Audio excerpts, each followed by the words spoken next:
Welcome to another episode of Let's Be Frank. This week I am pleased to report that we have Jess with us from Bucks Mind. Jess is with us today to talk about the Befriending project that Bucks Mind are running at present. Now I say Jess, I know you're a Jessica. Do you mind me calling you Jess? I should have probably Jess checked this before great. we came on Jess. to yeah. who calls you Jessica. There's only certain people that can get away with Just calling you Jessica. Teachers and parents and stuff. Yeah. Okay, so Jess it is. Regular listeners will know that before we get down to business, we like to do a regular feature which we call the Let's Be Frank Q&A. So, well, it's a quick fire Q&A, but you can give as much time or as little time to any of these answers as you wish, Jess. So, Are you ready? Are you seated comfortably? Are you ready to begin? I think so, You think so? Bring it on. Bring it on. I like it. I like the confidence there. So, favourite sandwich?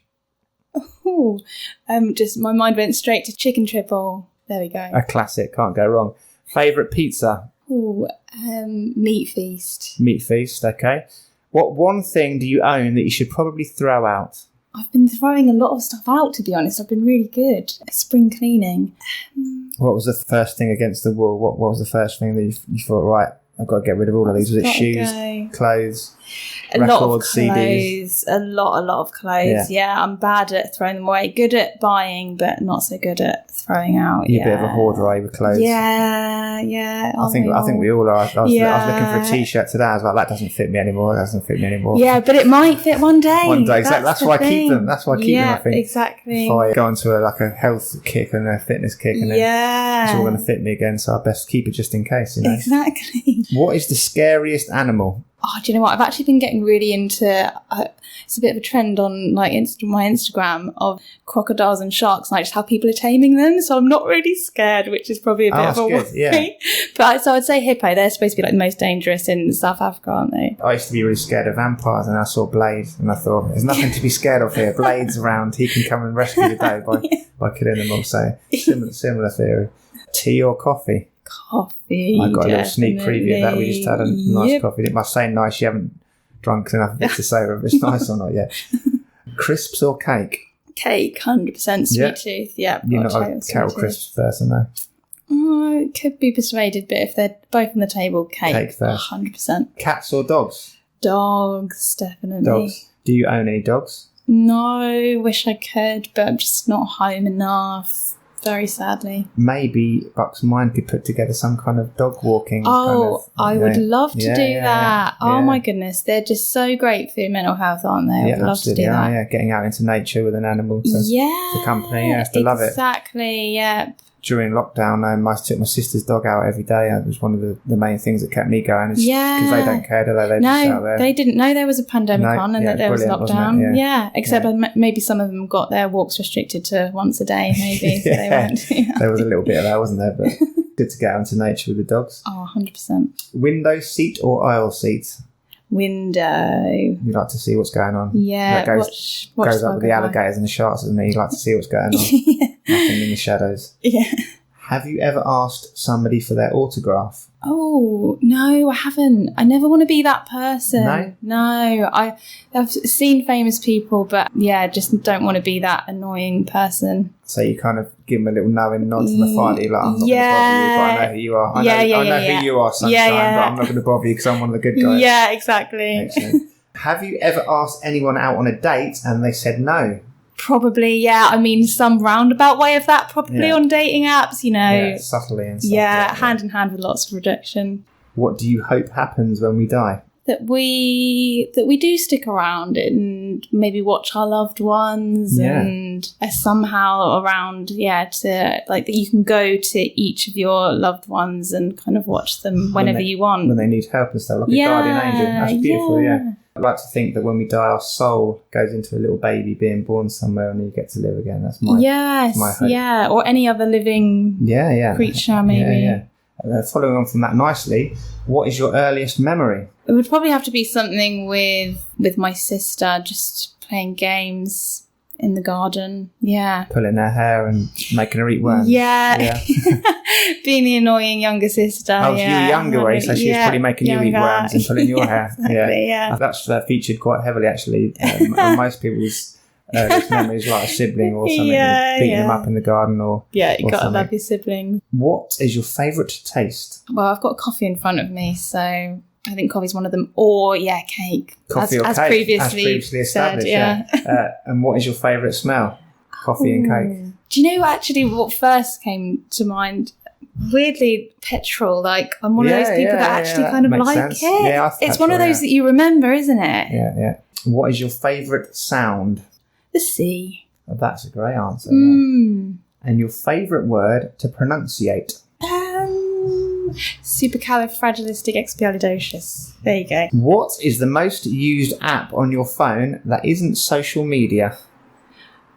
Oh, Spotify. Is that so? That's not social media, is it? No, you can go with Spotify, yeah. Music or podcasts? Both, really. Yeah, I would say. Yeah, it depends what mood I'm in. Excellent. Yeah. If you could go back in history and witness a famous moment in time, what would it be and why? I would Fleetwood Mac's concert or something like that. Like a famous concert. I was thinking that myself the other day, what concerts would I like to go back and just, when the bands weren't famous, and just go back and see them, and it's like a famous in eons of history for that band, a really important one where they were on top of their game, but they weren't actually famous yet. Just go back. Perfect time. Yeah, something like that. Yeah. Awesome. Which 5 guests would you invite to your dream dinner party? I'm going to give you some prompters. So, a funny one, a funny guest, like a comedian or something. Ricky Gervais. 100%. Yep, straight in there with the old Gervais. Yeah. A clever or interesting one, maybe a philosopher or a philanthropist or something. Brené Brown. Yeah, that's a great answer. A singer or artist? Laura Marling, if she could also do a gig. A sports star or an inspirational person? Inspirational. Maybe someone like Serena Williams. Great answer. That's a good blend so far. And last but not least, and to be very superficial, a bit of eye candy for you, just something to look at when the conversation dries up. Well, also comedian Ryan Reynolds, I feel like he would spark up the He's in the UK at the moment, so is he? He's just bought a football club, hasn't he? Yes, Welsh Wrexham, one. Wrexham. So, okay, good answers. That's a good blend, though. I think I'd like an invite to that one. So, what are your ambitions for the next 10 years? That's a long time, isn't it? So I'm 29, so 39. I really want to travel. Yeah. So I think probably will have seen hopefully quite a lot of the world by that point. And just kind of, it goes without saying with like my line of work, kind of working in mental health, hopefully really just helping the community and helping people around me, like feeling really established, and by then I will have had hopefully a lot of experience. So imagine how many people you can help in the next 10 years. That's a great way of looking at it. Yeah. What 3 pieces of advice would you give a 20-year-old you? Dump your boyfriend. Great one. You had a bit wrong at the time, were you? Yeah, that would be great. What else? I know it's cliche, but don't care so much about what people think. But I think that comes with age. I think you kind of have to go through it, don't you, in order to realise just do you. Absolutely. Even if you were going back and saying it to the 20-year-old you, would be looking at the 29-year-old you and going, whatever. Yeah, so exactly. You have to go for it. You wouldn't have listened anyway, would you? Yeah, exactly. That's, I think, totally. You're always going to do what you want. And just start my training as a counsellor earlier. I would tell myself, because I knew I was always interested in it and I wanted to do psychology, but didn't start it. So I would love to have done it and got started sooner. Do you think the 20-year-old you would respect the person you've become today? Yes, I think so. From that previous answer there. Yeah. So you've got a lot done, haven't you? Yeah, I think they would. Excellent. What one thing did you enjoy doing most as a child that you no longer do? Is there a passion that you had and you can't at the time you couldn't see yourself never not doing it, and for whatever reason one time you did it for the last time? And that's a weird thing, isn't it? To think that there was just a day probably that it was just like not doing it anymore. I think probably just creative things, which I would really love to get back into, but like, just like drawing for like the sake of it, like when I would just get paper and pen and just not have anything else going on, just do that. So I should draw your attention to the various art groups that we have at the Bagnall Project here, so you'd be more than welcome to come and join in one of our art groups sometime. Yeah, maybe I will. What phrase or saying would you want used on your headstone to best summarise your life at the end of it all? Forever young. I like it. And which one question and answer would you delete from today's session prior to it being aired? Probably the one about what did I get rid of just because I took so long to answer it. Right, okay. So the reason that you're joining us today, as we did touch on at the beginning there, the volunteering opportunities on the Befriending project that Bucks Mind are running. So first of all, Jess, tell us a little bit about the Befriending project and Bucks Mind for those people that might not know about what you do and your aims and your goals and stuff. Yeah, so I work for Bucks Mind. We're a local mind, so there's a national mind who, get the supporting and promote advocacy. But as a local mind, we all have to kind of pass this mind quality mark, so we live up to their expectation and we stand for the same things that national mind does. But we get our own funding, and that can be for all of our services. We do so many different services. We've got peer support groups. We've got Safe Haven, which I might talk about a bit later. But I work for the Befriending Service, where we partner volunteers with service users who might just be a bit lonely, struggling with their mental health, and they can meet with the volunteers once a week or speak on the phone, and it can be anything from just going for a coffee to walking the dogs from the local shelters. They really can do anything that the service user wants to do.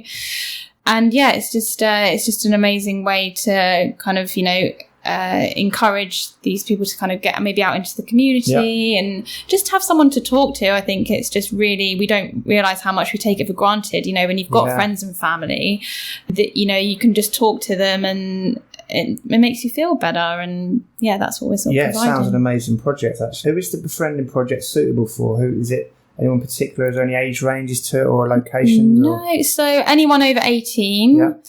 Locations, we serve the whole of Bucks, so mainly it's Aylesbury, High Wycombe, Chesham, Amersham and Marlow, but it's sort of any of the areas around there. That's just sort of like the main towns that we support. So what can people expect when they sign up for? What kind of thing? How does the sort of process go? Do they contact you initially and then you have a meeting with them, or if you'd like to talk people through the sort of process to people that contact you? So people can be referred through their GP or through mental health team if they're working with them, and they can also be self-referred, but we'd also need to get some kind of risk assessment from either someone close to them or the GP usually. And I would do a support plan with them, so just see kind of what they would like to gain from the Befriending Service and go from there. Really, we do have a waiting list, so we can't really say specifically how long it might take to partner them, and we hope to do it within 6 months. But I suppose that's sort of why I'm here, really, to promote volunteers, just because the more volunteers we have, the more people I can partner them up with. Exactly, Is there any cost for people to use the service? No, it's free. Free service. Okay, and how do people access it then? Where's the sort of point of access? Where do they go to? Is there a website? We've got all our information on the website. There's a referral form which you can get from our website. So, but I mean, most GPs have got it anyway because they're sort of ready to refer into us. But available on the website, and just send it on in to us, and if you'd like to give yourself a shameless plug, what is the website, Jess? It is www.bucksmind.org.uk, and it's recently been updated, so it's really easy to use. It's got all the information you need on there. It's fantastic. It's good. I had a little look earlier before our interview and printed off a few leaflets about the scheme myself because I was interested in it, and there's some videos on there from current volunteers and some people that take advantage of the service, so it's all very good. You're with us today to sort of encourage people to volunteer on this project. It sounds like a great project, so what kind of people are you looking for to get involved in this project? So anyone really that has got the spare time, it can be from about 40 minutes to an hour a week. So anyone really that is interested in helping people, just being that lending ear, it's really, don't expect it to kind of be, too demanding. You can literally just be that person that they go for coffee with. and not necessarily needed any knowledge of mental health or previous, experience or anything, because we have a training for our volunteers, a sort of full day training, to let you know everything you need to know.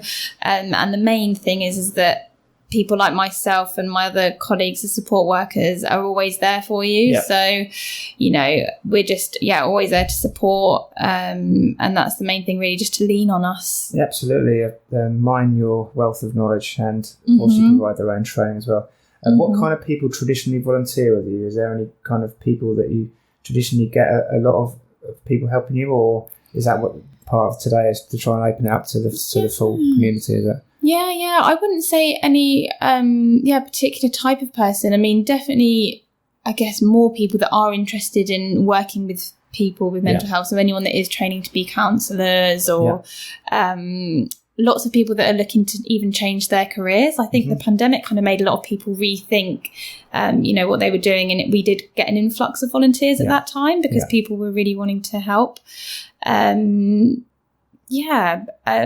anyone with a spare hours. Yeah, I think it made people take stock of themselves, what they were doing and what they're involved in, and wanting to help other people. It sort of drew everyone within themselves a little bit to look at what they were doing and whatnot, didn't it? So that's really good to hear that you've got an influx of volunteers after that. Yeah. What kind of benefits have the volunteers found working on the project? Is there some regular kind of feedback or some memorable feedback that sticks in your mind? I would just say that the volunteers almost get the same as what the service users get out of it. I've had the volunteers I talked to after partnerships just say how, they really enjoyed the weekly contact, and, we really try and partner them with people that we think you're going to get on with. Yeah. So, whether that's shared interest or, the similar stage in life, or, things like that. And so the volunteers do come to me and say, I remember one that always sticks in my head.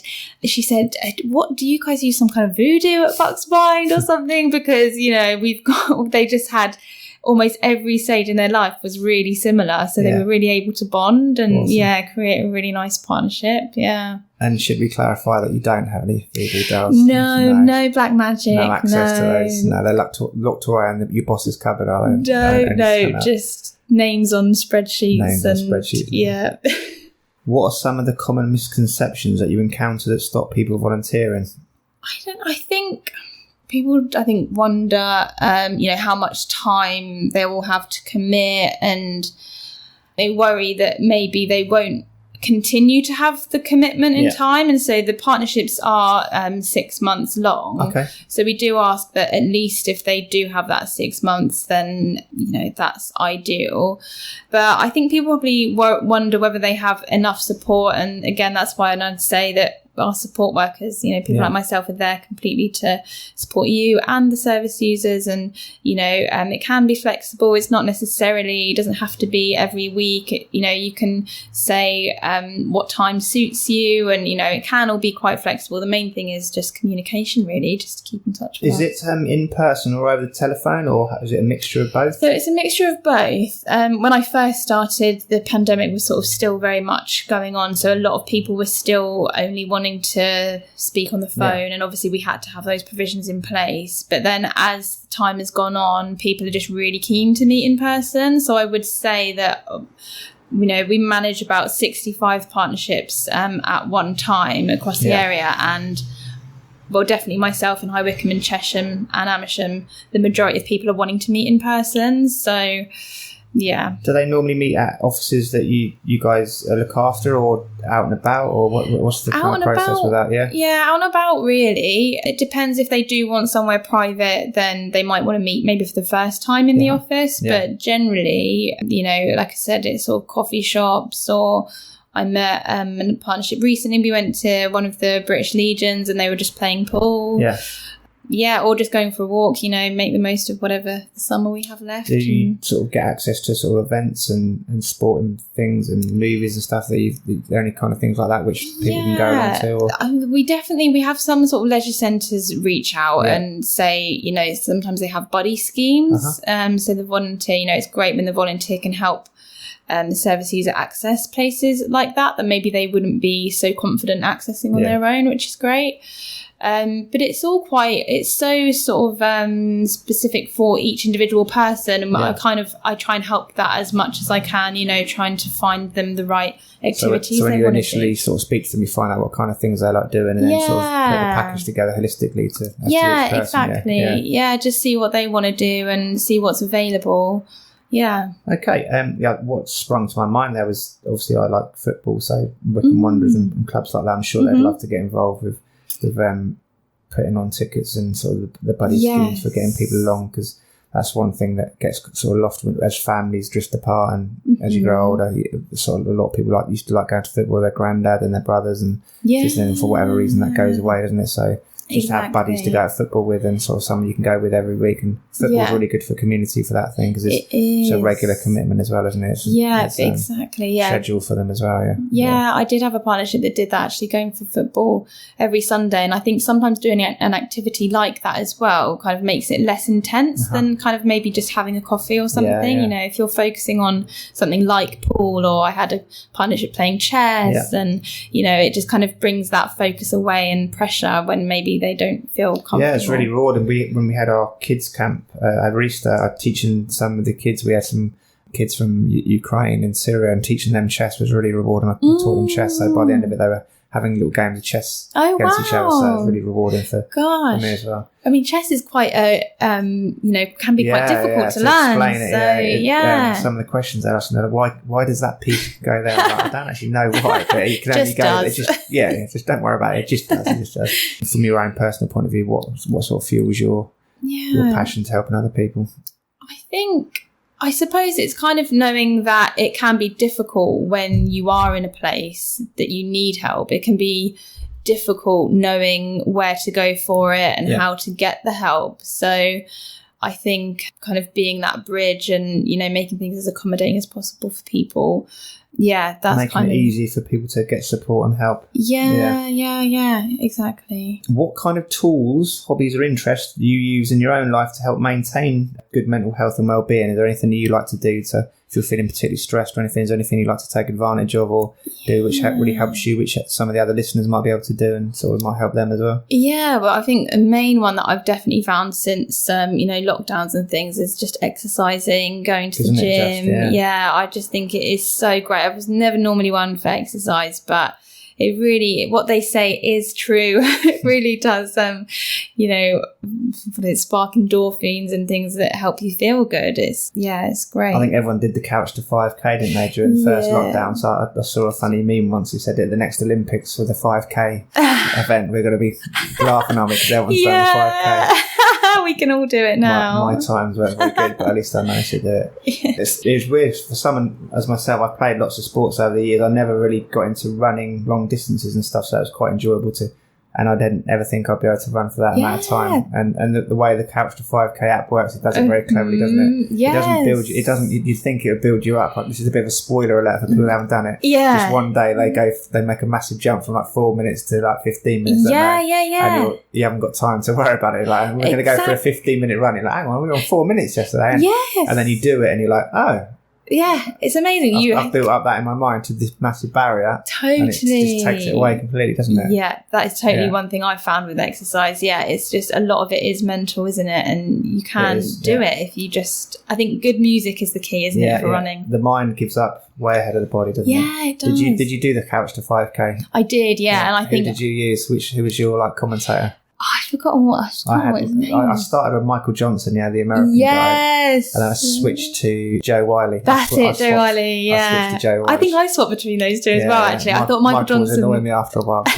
He's very monotone, wasn't it? Hi. Yeah. You're about to run for 4 minutes. And Joe was like, we're about to run for 4 minutes now. Please stay with me. And she was much more... Makes it a bit more lighthearted. Yeah, she was good. So good old Joe Wiley. She taught a lot of people there. Just to remind people where they can go to find out further information about volunteering or taking advantage of the Befriending Project, either themselves or if they've got a family or friend, to go to the website, I guess, isn't it? The best place to go? Go to the website. Yeah, they've got all the information on there. Like you said, they've got some videos and little anecdotes about the kind of people that you might be helping and how much of an impact it's made on them. It's all on there.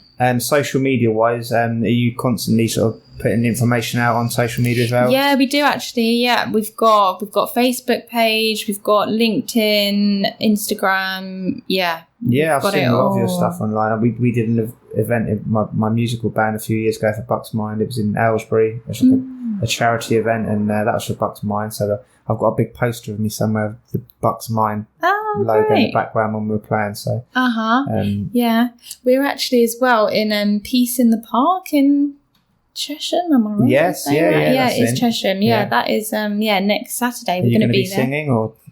No, I don't think I will. Just there for moral support. What kind of things are you doing in Peace in the Park then? So we've got a stall and we're covering it. So there'll be just come and say hi, and if you want to know a bit more about it, then we'll be more than happy. So lots more information on the Befriending project and all the other amazing things that you do.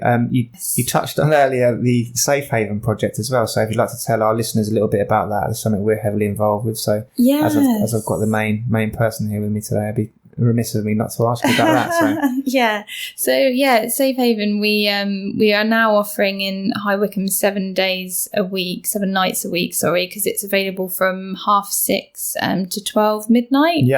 And also we are in Aylesbury as well, Sunday, Monday, Tuesday, Wednesday, again 6:30 till midnight, and it's just a crisis support service really for anyone who is struggling. They can call or they can visit, and there will always be someone there to help on hand. It's kind of aimed at reducing visits that people might make to A&E.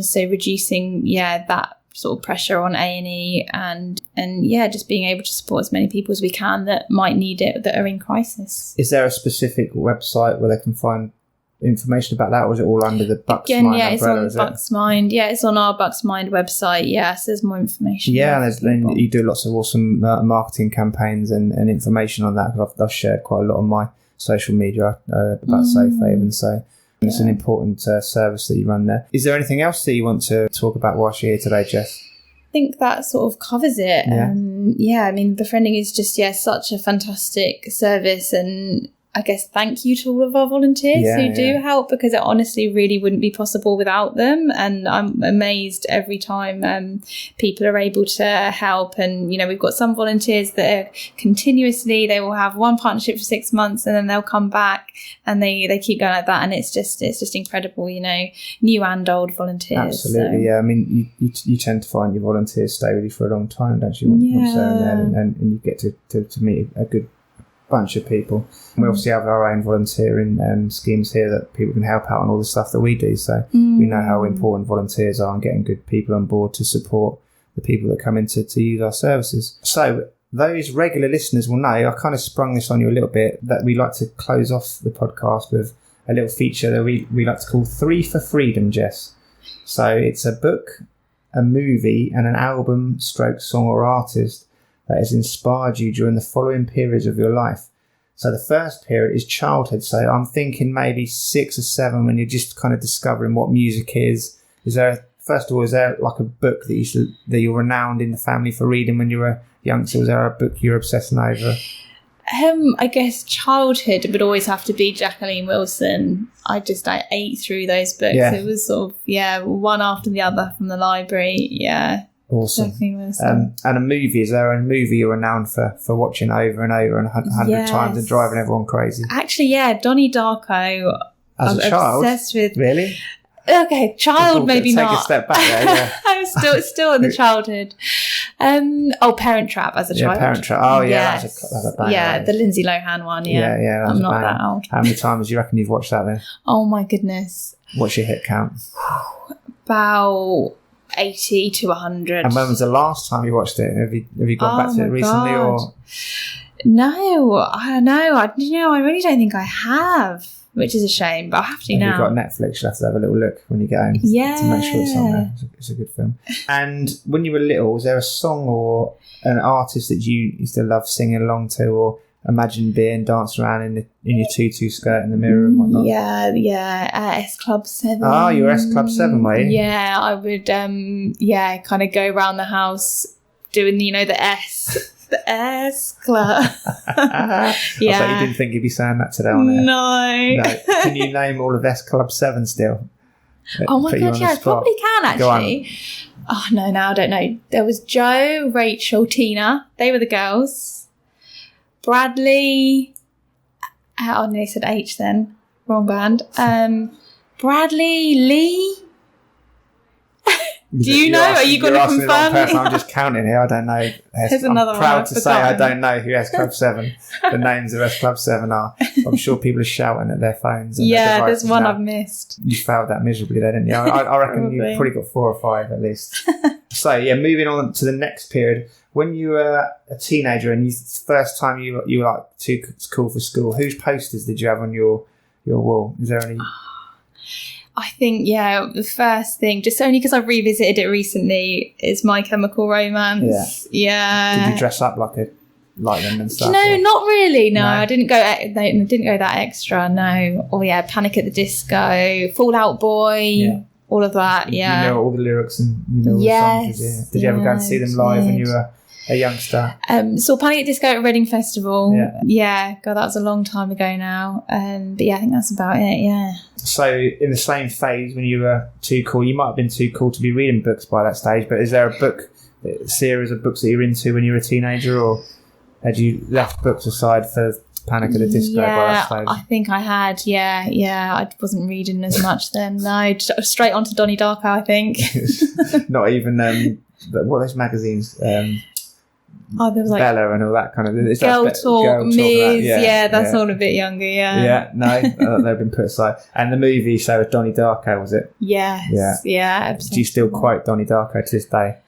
Yeah, sometimes actually, yeah. We used to get home from the pub and put it on all the time. I still don't think we ever got through that film. We used to get home and put it on all the time. Right. But I can't remember what happened. Never got through it. I can't remember. I understood it more and more and more the more I watched it. Yeah. Because there's a lot to it, isn't there? I'm going to have to revisit that one and try and watch it. Do. Now I'm a bit more focused and not drunk.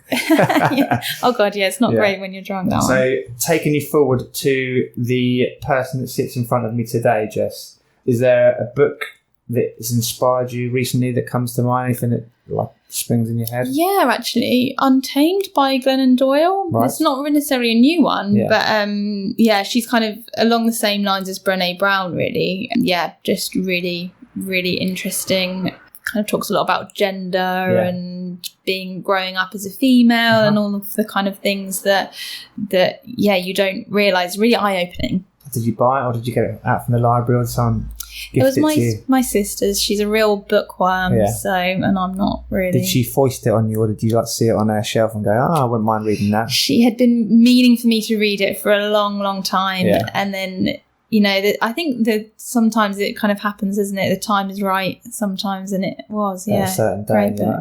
like, I'll give that book a whirl. And is there a movie in recent times which you've thought, this is amazing, this has inspired me, like the message within it, or the story, or anything? Oh, do you know what? There was actually one we watched the other day, and I don't even know what it was called. It was so inspiring that you It was just so completely inspiring. wiped it out of your head. But I think I was a little bit drunk, and it was on, and I didn't actually know what it was, but it's got that guy in it, the dad in Juno. Tell me you know who I don't know, no. Oh, Bring it up on my no. system. The Dad in Juno. Let's have a look. Let's have a look. Portrayed by right. J.K. Simmons. There we go. Oh, J.K. Simmons. He's won an Oscar. Blimey. That's the one. That's the one there that he was in. Whiplash. There's one called Whiplash. La La Land. Spider-Man. He's in the Axed Batgirl film as well. He played Commissioner Gordon in that as well. I'm presuming it wasn't Chip and Dale Rescue Rangers. He provided the voice of Captain Putty in that. No, that film, no. I don't think he was. Ghostbusters Afterlife. Oh, he was in that, was he? Evo Shanda. Who was he in Ghostbusters then? Was it? It wasn't Ghostbusters Afterlife, was it? Although I have to say to our listeners, that is actually a very good film. I watched that recently, and it was really good actually. And all the old guys. Again, I've done another spoiler, haven't I? All the old guys from the original film were in it.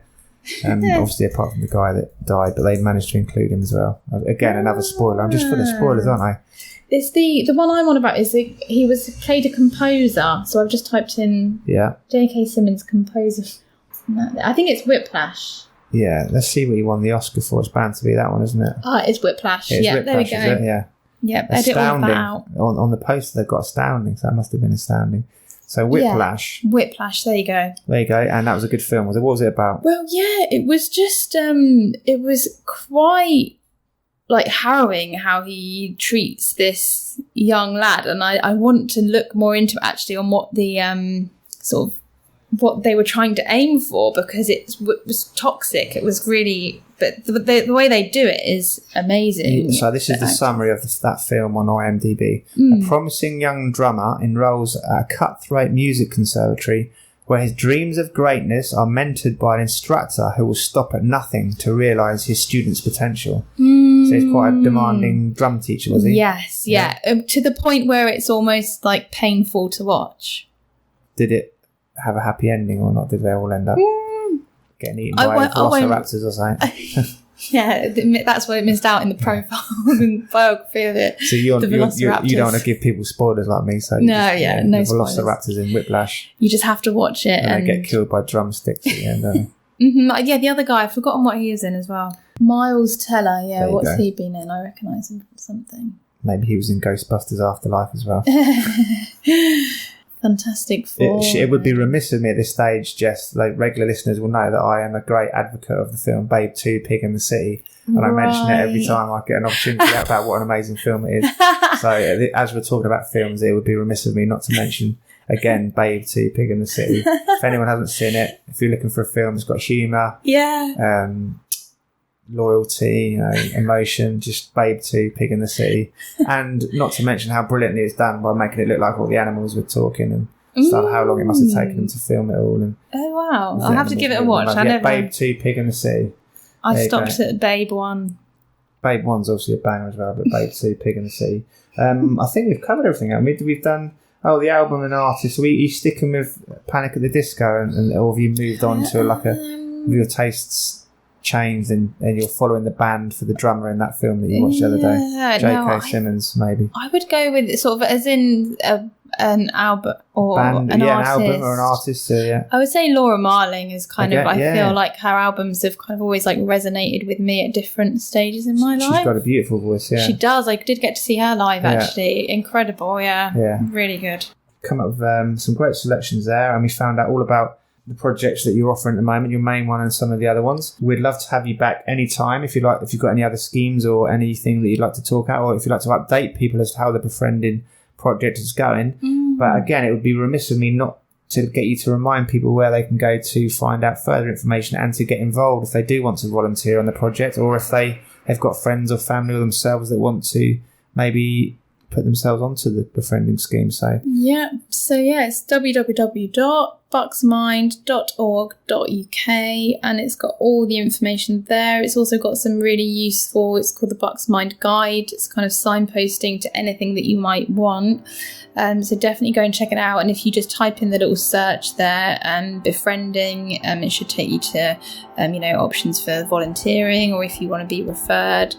Go and check it out. Yeah, it's a really good website. As I say, I went on there earlier, and a lot of your leaflets are available in a really easy to read format, and there's lots of videos and information on there. So it's a great website, and if you want further information on either volunteering or putting yourself onto the Befriending scheme yourself, that's the place to go. So thank you for your time today, Jess. I hope it hasn't been too stressful thinking about some of your answers. It's been fun. Thank you. No problem at all. We look forward to speaking to you again. Thank you very much for joining us today, Jess. Pleasure. Thank you. The Let's Be Frank podcast is brought to you by the Oasis Partnership, a charity providing high-quality social and psychological support services to improve people's mental health and well-being. We deliver socially inclusive, open access support for the wider communities of Buckinghamshire through pioneering and innovative partnerships and initiatives. Oasis provides free and subsidised health and wellbeing classes and support groups for the Chiltern area, including mindfulness, yoga, Tai Chi, Reiki, fitness, boxing, art and music. Oasis also helps support people to reach their full potential through our substance misuse treatment service, Routes to Work and outreach service. The Oasis Substance Misuse Treatment Service is provided in partnership with Inclusion, part of Midlands Partnership NHS Foundation Trust, delivering 1 Recovery Bucks. The Let's Be Frank podcast was launched in tribute to the memory of long-term Oasis patron and world-renowned cinematographer Frank Hodge, and is recorded in the Frank Hodge Podcast Studio, our new community podcasting facility launched in his honour.